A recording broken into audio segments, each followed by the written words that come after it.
Yo, what's up guys? Welcome back to my channel Nose Media TV. Can I first time you go please subscribe, comment, share, like. Nechichemo ndobva ndati ndoda kuita 1-on-1 ndobva ndataurirwa zvese kuti unofamba wakadai ndobva ndaenda pa 1-on-1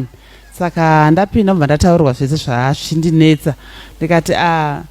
murume wemwana wangu abuda mubedroom haachatomboda mwana wangu zvachose Mukwasha amba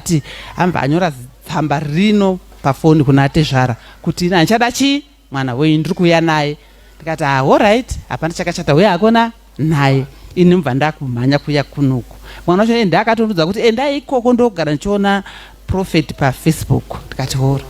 anogara kuchirunduku zvadaro ndabva ku 1-on-1 mbva ndaenda kumba mbva ndanorara zvikanzi mama Mukwasha atopinda mubedroom musiwo takarara makusena acho rovera maoko kuna Jesu ko iwe mati ipapo akabva atopinda mubedroom Mukwasha wangu musi iwoyo wandabva kwa prophet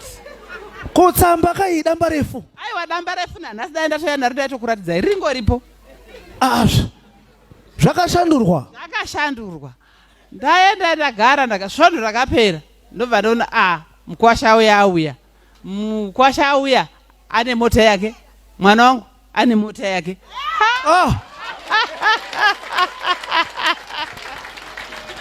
kutodungamidzana zvikanzi ndauya kuzokuratidzai mota yandatengera mwana wenyu ini ndakati pano pandasvika ndopazvinoperera nhamo yangu yese yandinayo ngaiperere pano